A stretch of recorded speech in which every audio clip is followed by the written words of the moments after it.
Hello everyone. सो chapter first class 9 का हम लोग आगे कंटिन्यू करेंगे। पिछले क्लास में हम लोग ने मेजरमेंट और physical quantity, derived quantities, fundamental quantities, scalar vector और रूल्स फॉर राइटिंग यूनिट्स के बारे में देखा था। मेन इस चैप्टर का मेन यही होगा, यही लेक्चर होगा। बस जो बच जाएगा वो है ज़ीरो एरर के बारे में।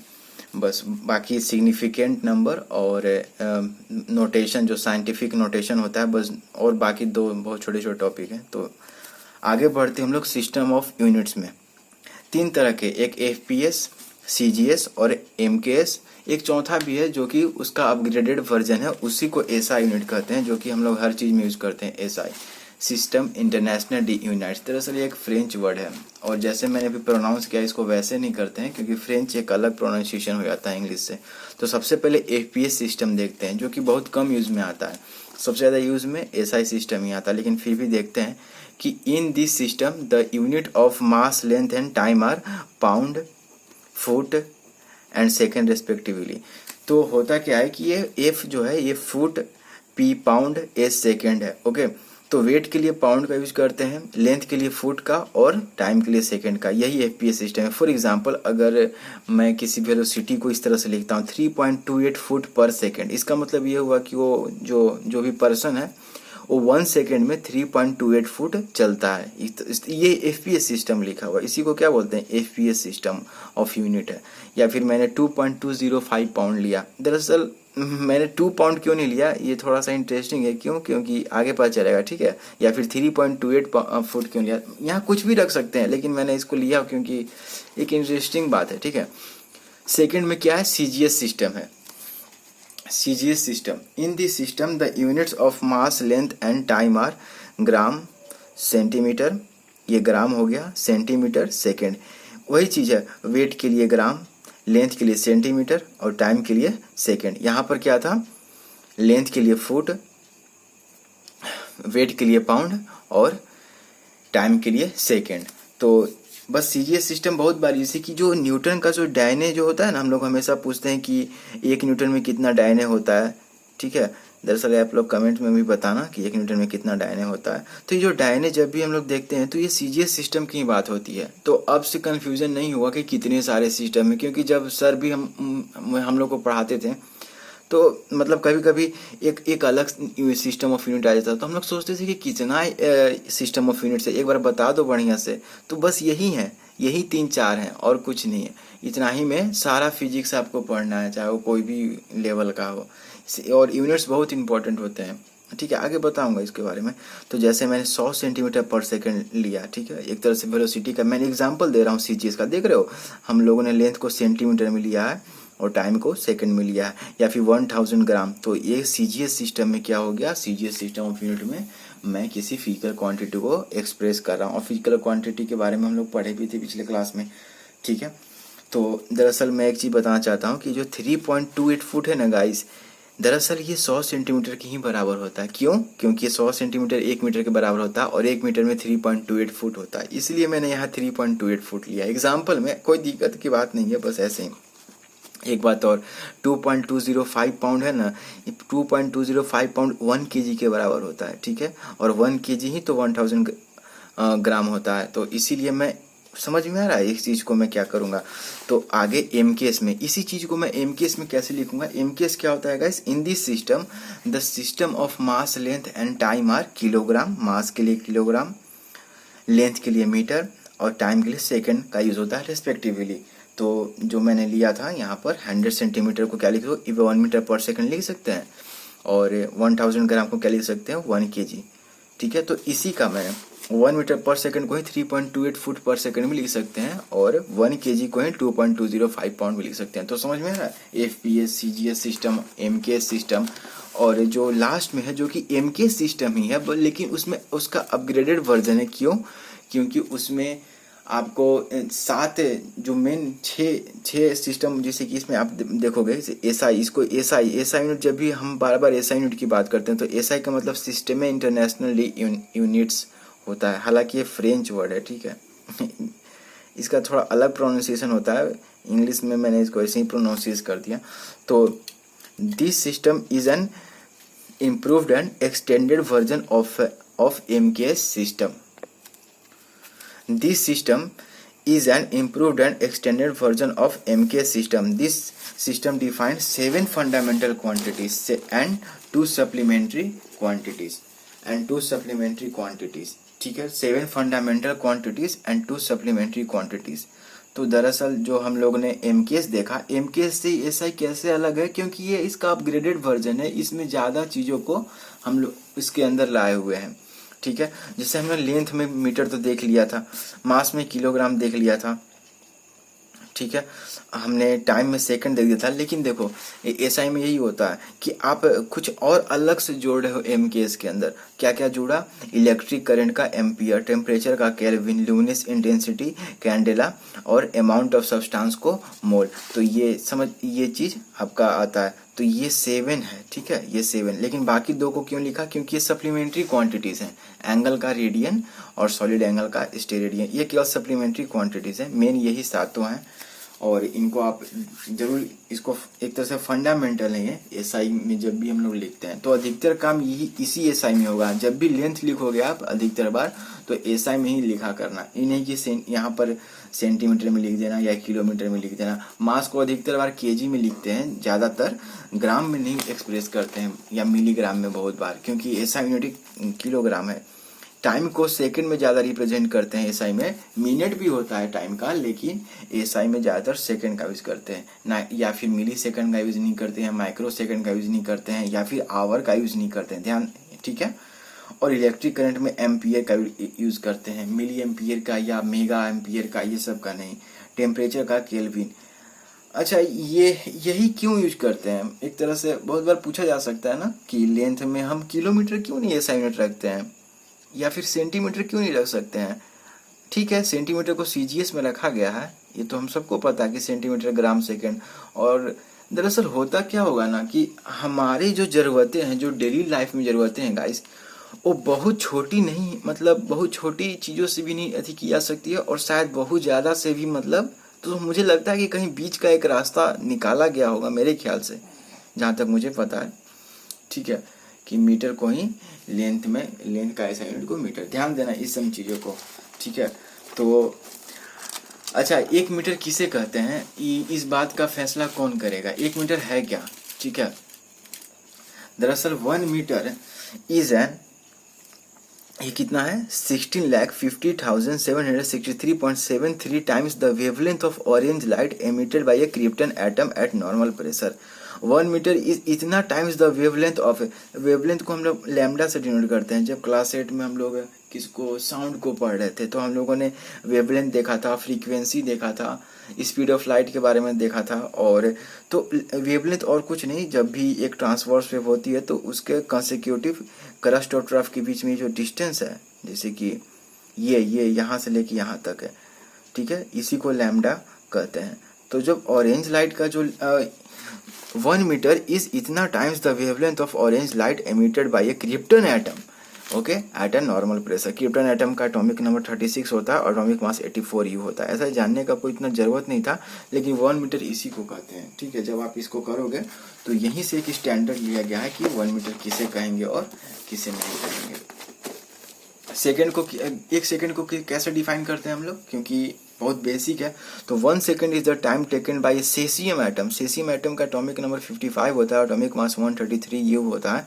टू कंप्लीट बहुत बड़ा क्वांटिटी दिख रहा है, इकाई दाई सैकड़ा, हजार, 10,000, लाख, 10 लाख करोड़, 10 को अरब, 9 बिलियन, अप्रोक्स 9 बिलियन वाइब्रेशन। इसका मतलब ये होता है कि 1 second is the time taken by caesium atom to complete approx 9 billion vibration, okay. हालांकि ये क्या बोल रहा है उतना तो नहीं अभी समझ में आएगा, लेकिन इतना तो जरूर पता है कि ऐसा कुछ होता है। तो जब भी एग्जाम में आए ना गाइस, किसी एग्जाम में, कि 1 सेकंड को कैसे डिफाइन करते हैं, क्या, कहाँ से पता चलता है कि 1 सेकंड इतना ही टाइम होगा, मतलब टिक, उसके बाद अगला जो टिक होता है हमारे क्लॉक वॉच में, जो सेकंड का सुई होता है, वो कैसे पता चलता है कि अगला टिक यहीं पर आएगा, यहाँ पर कैसे नहीं आ सकता है, यहाँ पर क्यों नहीं आएगा। तो ये सेसियम एटम 9 बिलियन वाइब्रेशन जितने समय में कंप्लीट करता है, उसी को 1 सेकंड कहते हैं। बहुत इंटरेस्टिंग फैक्ट है। पहले शायद नहीं पता होगा ये चीज़। तो उसी तरह से गाइस 1 kg के बारे में भी है, और पता करना 1 एम्पियर के बारे में भी है, बुक में दिया हुआ है। तो पता करना कि कैसे उसको डिफाइन किया जाता है, क्योंकि ये बहुत बेसिक है और काफ़ी चीज़ें जानने को मिलेंगी। ठीक है, तो हम आगे बढ़ते हैं। तो ये चीज़ पता चला हमने क्या क्या देखा, FPS, CGS, MKS और SI और कुछ नहीं बल्कि MKS का ही स्टैंडर्ड वर्जन था, जिसमें 7 फंडामेंटल यूनिट्स थे और 2 सप्लीमेंट्री 7 फंडामेंटल क्वांटिटीज थे और 2 सप्लीमेंट्री क्वांटिटीज है। सप्लीमेंट्री क्वांटिटीज कौन कौन थे, एंगल और सॉलिड एंगल। ठीक है, और 7 फंडामेंटल क्वांटिटीज कौन कौन थे, length, mass, time, electric current, temperature, luminous intensity and amount of substance. फिर से बोल रहा हूँ, कौन कौन से 7 फंडामेंटल यूनिट्स थे एसआई सिस्टम में, length, mass, time, electric current, temperature, luminous intensity, amount of substance. दरअसल बार बार दोहराने से चीज़ें याद हो जाती हैं। ठीक है, कॉन्फिडेंस आने लगता है। कहा जाता है कि महात्मा बुद्ध जब भी किसी बात को बोलते थे या कुछ भी अपना देते थे, मतलब जो भी वो प्रवचन या फिर जो भी चीज़, वो एक ही बात को 3 बार बोलते थे। शायद लोगों के दिमाग में जल्दी ज़्यादा चला, मतलब वो चीज़ें ज़्यादा प्रभाव डाले या फिर वो ज़्यादा उस बारे में सोचा जाए, इसीलिए शायद एक ही बात को 3 बार बोलते थे, हो सकता है। ठीक है, तो डायमेंशन ऑफ, राहुल साकृत्यायन ने अपने बुक में इस बात को लिखा है। राहुल साकृत्यायन एक बहुत बड़े विद्वान थे बौद्ध धर्म के, और बहुत सारी चीज़ों के बारे में उन्होंने बुक भी लिखी। एक बुक उनका मेरे पास है, वोल्गा से गंगा। ठीक है, तो आते हैं डायमेंशन ऑफ फिजिकल क्वांटिटीज। अब तक हमने क्या देखा, सिस्टम ऑफ यूनिट देखा, फिजिकल क्वांटिटीज देखा, non physical quantities, scalar quantities, vector quantities, measurement के बारे में जाना, rules for writing the units के बारे में जाना। तो अब हम डायमेंशन ऑफ फिजिकल क्वांटिटी, ये चीज़ इंपॉर्टेंट है। डायमेंशन का मतलब क्या होता है गाइस, माप, है ना। डायमेंशन का मतलब माप होता है, मतलब एक तरह से, है ना, माप, हिंदी में इसको क्या कहते हैं, माप।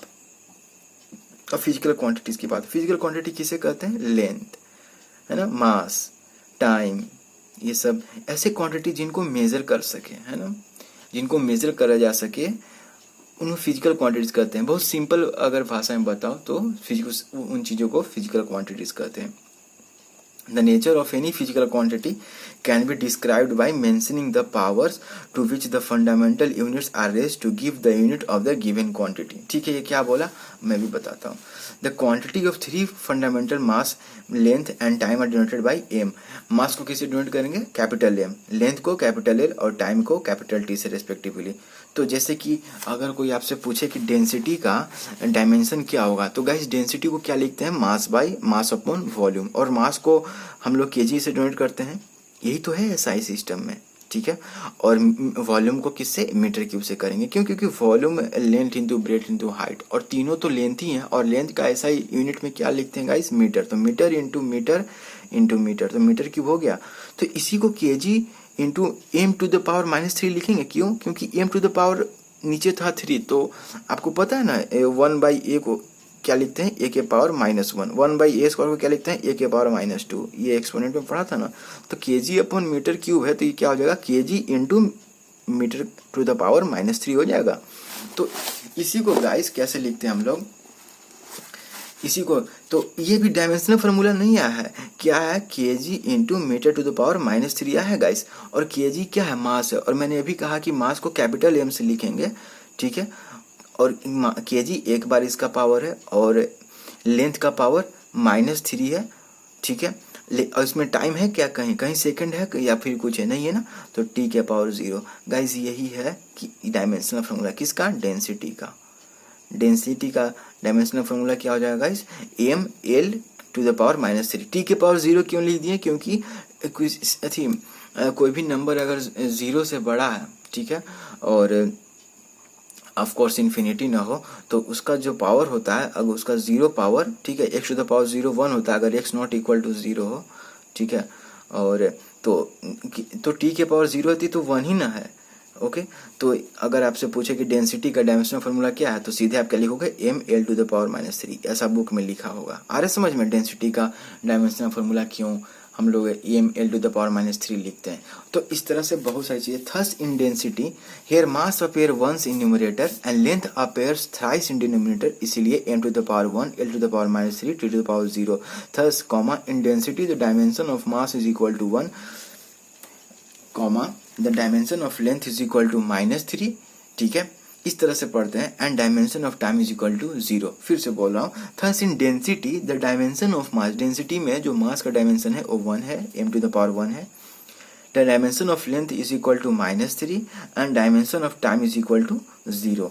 तो डेंसिटी का डायमेंशन फॉर्मूला निकाले तो क्या हम लोग स्पीड का निकाल सकते हैं? स्पीड क्या है? Change in distance by change in time. ठीक है, केवल डिस्टेंस अपॉन टाइम लिखना शायद पूरी तरह से सही नहीं होगा, तो इसलिए मैंने delta distance upon delta time लिखा है। तो डिस्टेंस क्या है? लेंथ ही तो है, और लेंथ को मीटर में करेंगे इसको। सबसे पहले मैं इसका एक फॉर्मूला लिख देता हूँ। तो मीटर अपॉन टाइम का क्या हो जाएगा? इस सेकंड हो जाएगा, और मीटर एक लेंथ है तो इसको एल से करेंगे और सेकंड को टी से, तो एल अपॉन टी हो जाएगा। डिस्टेंस अपॉन टाइम को भी एल बाई टी लिख सकते हैं, मतलब जब हम डायमेंशनल फॉर्मूला निकाल रहे हैं। ऑफकोर्स ये बराबर तो एक डायमेंशनल फॉर्मूला निकालने की कोशिश की जा रही है स्पीड का। तो देखो, तो L T to the power -1 हो जाएगा, क्योंकि यहाँ टी के पावर 1 है।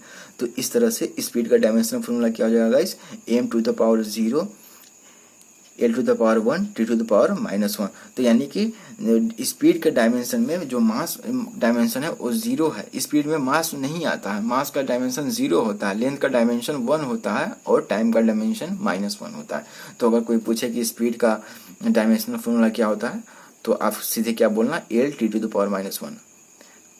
मैं जब पढ़ता अथी करता था तो मैं किसको क्या थी करता था? L T to the power -1, L T -1 सीधे पढ़ लेता था। ठीक है, तो ये हो गया। तो डायमेंशनल फॉर्मूला समझ में आ रहा है कैसे निकालते हैं? बहुत इंपॉर्टेंट है। इनफैक्ट जी एडवांस में तो लगभग 1-2 क्वेश्चन तो हर साल रहता ही है डायमेंशनल फॉर्मूला निकालना, डायरेक्ट डायमेंशनल फॉर्मूला निकालना है।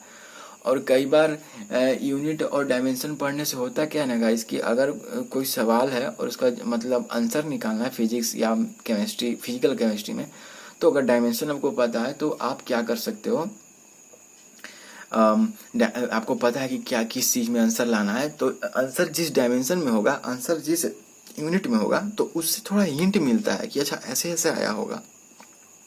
दरअसल आप आगे बढ़ोगे तो आपको इसके बाद थोड़ा पता चलता जाएगा।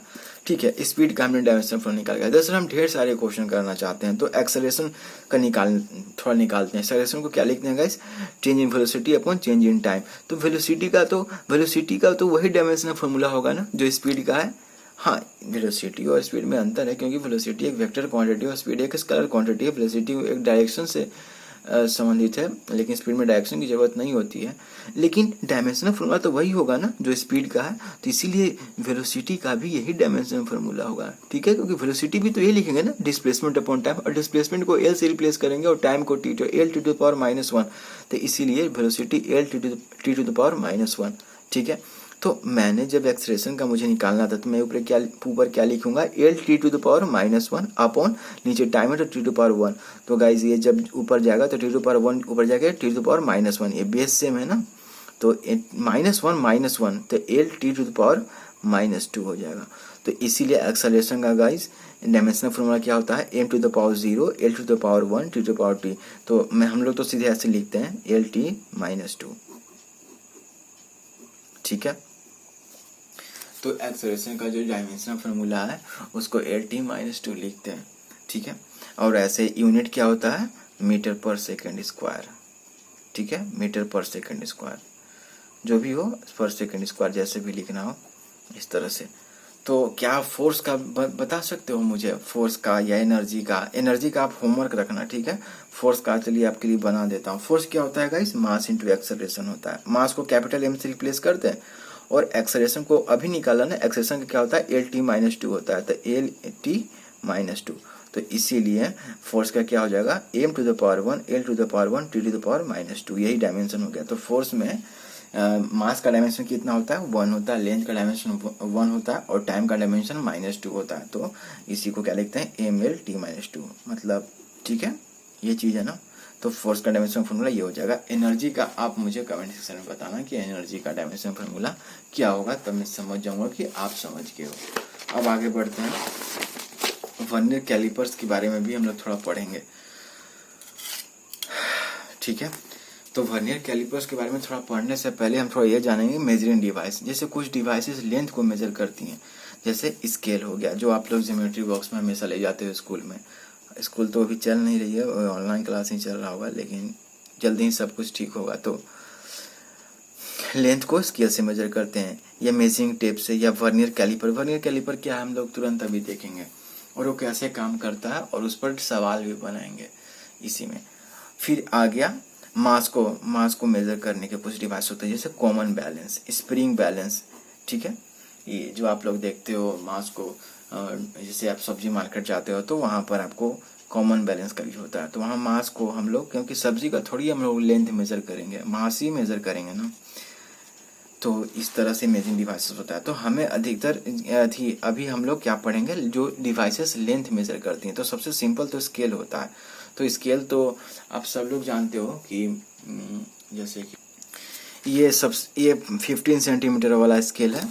आप अधिकतर बच्चे इस ज्योमेट्री बॉक्स में यही आता है अधिकतर बार। तो ये सिंपल स्केल है, ठीक है। अब वर्नियर कैलिपर्स का यूज क्यों पड़ा? अगर स्केल था हम लोग के पास तो वर्नियर कैलिपर्स को यूज क्यों पड़ा, ये अभी तुरंत बताएंगे। और उसे बताने से पहले हमें लिस्ट काउंट के बारे में जानना जरूरी कि आखिर लिस्ट काउंट क्या होता है। तो गाइस, लिस्ट काउंट के बारे में हम लोग जानते हैं। The list count of A instrument is the smallest measurement that can be made accurately with that instrument. List count वह स्मॉलेस्ट मेजरमेंट होता है जो वह डिवाइस एक्यूरेटली मेजर कर पाए। फॉर एग्जाम्पल, ये जो आप स्केल आपके पास होता है, इसका लिस्ट काउंट कितना होता है गाइस? 0.1 सेंटीमीटर। अब मैं बताता हूँ कैसे आप, मुझे पता चला कि 0.1 सेंटीमीटर, 0.2 क्यों नहीं, या 0.05 सेंटीमीटर क्यों नहीं, क्यों, या फिर कुछ और क्यों नहीं? क्योंकि अभी हमने क्या पढ़ा लिस्ट काउंट के बारे में। List count of an instrument is the smallest measurement that can B accurately measured by that device. अब देखो, 0 से 1, अगर 1 सेंटीमीटर की बात होती है गाइस, जैसे कि मैं आपको, ये हो गया 1 सेंटीमीटर, लेकिन 1 सेंटीमीटर में कितने आप देख सकते हो 1 सेंटीमीटर के अंदर, तो 1 सेंटीमीटर के अंदर कितने सारे आपके जो मार्क है, कितने मार्क हैं हम देखते हैं। 1 2 3 4 5 6 7 8 9 10, देखो 10 मार्क हैं। 1 2 3 4 5 6 7 8 9 10 मार्क हैं। तो यानी कि 1 सेंटीमीटर जो है, 1 सेंटीमीटर के अंदर कितने सारे मार्क्स हैं? 10 मार्क्स हैं, है ना। 10 मार्क हैं, मतलब एक तरह से मार्क लगाए हुए हैं। ओके, तो 1 मार्क के अंदर कितने सेंटीमीटर होंगे गाइस? 1 सेंटीमीटर बटा 10, है ना। 10 मार्क के अंदर 1 सेंटीमीटर है, तो 1 मार्क के अंदर कितने सेंटीमीटर होंगे? 1 सेंटीमीटर अपॉन 10, यही तो 0.1 सेंटीमीटर हो गया। यानी कि ये जो स्केल है गाइस, ये अगर 0.1 तक है, ये स्केल 0.1 से छोटा मेजरमेंट नहीं कर सकता। हालांकि मेरे पास जो स्केल है ये उससे भी छोटा मेजर कर सकता है। क्यों? क्योंकि इसके अंदर जो मार्क दिए हुए 1 2 3 4 5 6 7 8 9 10 11 12 13 14 15 16 17 18 19 20, तो मेरे पास जो स्केल है गाइस वो 1 सेंटीमीटर के अंदर 20 मार्क दिए हुए हैं, ठीक है। मुझे लगता है कि अधिकतर स्केल के अंदर शुरू के कुछ इसमें मार्क दिए हुए हैं। देखो 2 तक देख रहे हो, 2 तक अगर आप देखो 2 सेंटीमीटर तो ज़्यादा मार्क्स आपको मार्क दिख रहे होंगे जो ब्लैक मार्क है। लेकिन 2 सेंटीमीटर के बाद देख रहे हो कितना मतलब स्पेस है हर मार्क्स के बीच, जो भी ब्लैक मार्क है, जो ब्लैक लाइनिंग है। ऐसा इसलिए क्योंकि 0 से 2 के बीच में गाइस, 0 सेंटीमीटर से 2 सेंटीमीटर के बीच में इसका जो 20 मार्क है, 20 मार्क में गाइस ध्यान देना, बस अभी समझ में आएगा, थोड़ा सा साथ में बने रहोगे ना। तो 20 मार्क के अंदर गाइस, 20 मार्क के अंदर 1 सेंटीमीटर का देखो, तो 0 से 1 सेंटीमीटर के बीच में 20 ऐसे ब्लैक मार्क हैं। यानी कि 20 मार्क्स जो ब्लैक मार्क है उसमें 1 सेंटीमीटर मेजर कर रहा है। यानी एक मार्क जो है, एक ब्लैक मार्क को कितना मेजर करेगा गाइस? 1 सेंटीमीटर अपॉन 20, यानी कि 0.05 सेंटीमीटर। यानी कि 0 से लेके 1 के बीच में लिस्ट काउंट कितना है? 0.05। यानी कि अगर मुझे 0.05 का अगर लेंथ बनाना हो तो ये स्केल बना सकता है, लेकिन अगर 0.04 का बनाना हो तब नहीं कर सकता। तो क्योंकि 0 से लेकर 2 सेंटीमीटर के बीच में ये जो स्केल है इसका लीस्ट काउंट 0.05 है, लेकिन 2 सेंटीमीटर के बाद देखो आप गाइस, 2 सेंटीमीटर के बाद देखो आप कितने कितने मार्क्स हैं, 1 2 3 4 5 6 7 8 9 10 मार्क्स हैं 2 सेंटीमीटर के बाद, देख रहे हो हर सेंटीमीटर पे। तो 2 सेंटीमीटर के बाद इसका लीस्ट काउंट कितना है, 0.1 है। ठीक है, तो वर्नियर कैलिपर्स की जरूरत इसलिए पड़ रहा है गाइस, क्योंकि वर्नियर कैलिपर्स क्या करता है कि वो लीस्ट काउंट को और भी घटा देता है। तो किसी डिवाइस का अगर लीस्ट काउंट जितना कम होगा, ध्यान देना, किसी डिवाइस का लीस्ट काउंट जितना कम होगा वो डिवाइस छोटी चीज़ों को भी उतने एक्यूरेटली मेजर कर सकता है। मैंने क्या कहा, किसी डिवाइस का लीस्ट काउंट जितना कम होता है वो छोटे चीज़ों का वो उतना ही एक्यूरेटली मेजर कर सकता है। ठीक है, लीस्ट काउंट क्या होता है, the least count of an instrument is the smallest measurement that can be made accurately with that instrument. ठीक है, the least count of a metre scale is 0.1 centimetre, least count of a table clock is 1 centimetre. ठीक है, table clock जो clock आपके घर में दीवारों पर टंगी है या फिर टेबल पर रखी हुई होती है, डिजिटल वाला नहीं, ठीक है, वो नीडल जो होता है उसमें तो उसमें 1 सेकंड का क्या होता है गाइस, लीस्ट काउंट होता है। क्यों, क्योंकि कभी भी जब भी आपसे अगर आप पूछोगे भी, अगर किसी ने आपसे टाइम पूछा टेबल क्लॉक पर कि बताओ कितना टाइम, तो आप खूब से खूब क्या बोलेगा, 7:49 और मान लो 5 सेकंड। ठीक है, लेकिन क्या आप बता सकते हो कि 7:49 और 5 सेकंड और इतना मिली सेकंड, ऐसा तो नहीं बता सकते, है ना, क्योंकि सेकंड के बाद मेजर ही नहीं कर सकता है। जो हमारा जो टेबल क्लॉक है उस सेकंड के बाद सेकंड से और छोटा मेजर नहीं कर सकता है। ठीक है, मान लो सेकंड तो बता सकता है कि अच्छा 5वां सेकंड है, 6ठा सेकंड है, लेकिन क्या 5 और 6ठे के बीच में गाइस 5 सेकंड और 6ठे सेकंड के बीच में तो कितने सारे मतलब है ना, 5 सीधे 6 कैसे बन जा रहा है, 5 में पहले कितनी सारी चीज़ें ऐड होगी, 0.1 ऐड होगा तो क्या बन जाएगा 5.01, अगर इसमें और 0.01 ऐड हुआ तो क्या बन जाएगा 5.02। तो गाइस ऐसे मतलब 5 और 6 के बीच में तो इनफाइनाइट नंबर्स हैं, तो 5 सेकंड और 6 सेकंड के बीच में तो इनफाइनाइट सेकंड्स आएंगे, लेकिन ये हमारा टेबल क्लॉक नहीं बता सकता। टेबल क्लॉक केवल एक सेकंड का जो गाइस ठीक है अंतराल है उसको बताता है। तो इसीलिए टेबल क्लॉक का लीस्ट काउंट कितना होता है गाइस, 1 सेकंड होता है। समझ में आ रहा है इस बात को। तो हमें वर्नियर कैलिपर्स की जरूरत इसलिए पड़ी क्योंकि जैसे कि ये जो ऑब्जेक्ट है ये स्केल है और ये ऑब्जेक्ट, तो ये तो साफ दिख रहा है गाइस कि इस ऑब्जेक्ट का कितना लेंथ है, तो इस ऑब्जेक्ट का कितना लेंथ होगा, तो पूरा लेंथ कितना है गाइस 3 सेंटीमीटर है ना, ये 0 है और ये यहाँ 3 है। ठीक है, और 10 मार्क्स है ना, 1 2 3 4 5 6 7 8 9 10। ठीक है, फिर 1 2 3 4 5 6 7 8 9 10। ठीक है, तो 1 सेंटीमीटर पे 10 मार्क है, यानी ये जो स्केल है इसका लीस्ट काउंट कितना है गाइस 1 सेंटीमीटर अपॉन 10। आ रही बात समझ में, यानी 0.1 सेंटीमीटर इस स्केल का लीस्ट काउंट है। तो अगर मुझे इस ऑब्जेक्ट का लेंथ निकालना है तो मैं क्या करूंगा, ये पूरा 3 सेंटीमीटर है और ये 1 सेंटीमीटर है, तो मैं क्या करूंगा इस ऑब्जेक्ट का लेंथ निकालने के लिए 3 centimetre minus 1 centimetre is equal to 2 centimetre. इस ऑब्जेक्ट का लेंथ कितना हो जाएगा गाइस 2 सेंटीमीटर। 3 में से 1 को अगर हटा दूंगा तो ये आ जाएगा, तो ये 2 सेंटीमीटर। ये तो बहुत मतलब छोटा सा चीज़ था, लेकिन अब देखो मान लो मेरे पास एक ऐसा स्टिक है या फिर कुछ ऐसा ऑब्जेक्ट है जिसका जो ये जो मेजरमेंट है ये ऐसा है, मतलब इस तरह से मैंने इसको 0 से ऐसे किया रखा और मैं देख रहा हूँ कि ये कहीं पर भी इसका मैच नहीं कर रहा है। जैसे कि 2.1 यहाँ हो गया गाइस, ये क्या है 2.1 है, ये क्या है 2.2 सेंटीमीटर है, लेकिन ये स्केल 2.2 सेंटीमीटर और 2.3 सेंटीमीटर के बीच में, देख रहे हो 2.3 सेंटीमीटर ये है, लेकिन ये 2.3 सेंटीमीटर से छोटा है गाइस। अगर इसका लेंथ 1 सेंटीमीटर है तो ये जो 1 सेंटीमीटर है वो 2.2 सेंटीमीटर से तो बड़ा है, ठीक है, लेकिन ये 2.3 सेंटीमीटर से छोटा है। तो फिर केवल इतना ही पता चलेगा हमारे स्केल से।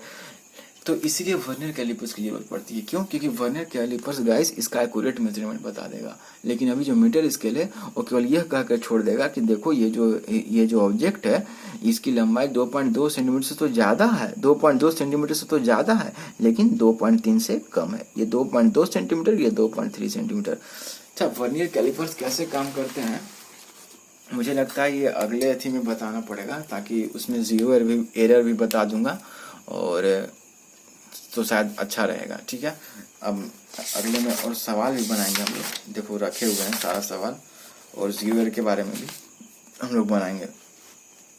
तो गाइस वीडियो आते रहेंगे। यहाँ मैंने बहुत देरी कर दी और बहुत सारी चीज़ कवर भी हो जाते हैं। क्लास 8 का इलेक्ट्रिसिटी चैप्टर बचा हुआ है, इसको पूरा करना है। एलओसी और टीओएस में अगर कोई प्रॉब्लम है तो जरूर बताना, तब उसको आगे बढ़ाएंगे। और इसको ख़त्म करने के बाद हम